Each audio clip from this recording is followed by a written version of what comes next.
Estimez qu'il n'y a pas lieu de faire cette réforme, d'abord pour commencer?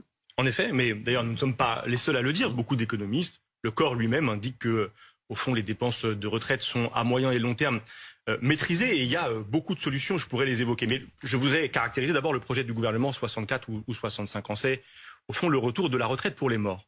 Il faut rappeler que dans notre pays, à 62 ans déjà, 25% des hommes les plus pauvres sont morts, 5% seulement parmi les plus riches.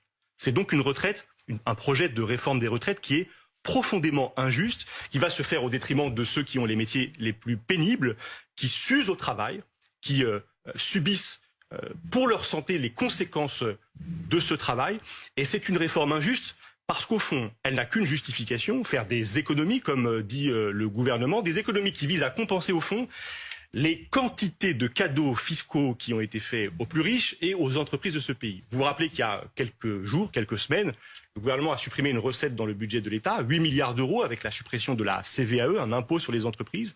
Et il nous dit aujourd'hui que cette réforme des retraites doit permettre de dégager 9 milliards d'euros d'économies pour financer donc ce type de dépenses. C'est profondément injuste, c'est scandaleux même eu égard à la situation extrêmement difficile que vivent aujourd'hui les Français. Et il y a d'autres solutions. Aujourd'hui, nous venons d'apprendre que le CAC 40, aujourd'hui, vient de verser 80 milliards d'euros aux actionnaires, aux principaux actionnaires de ce pays. C'est un record.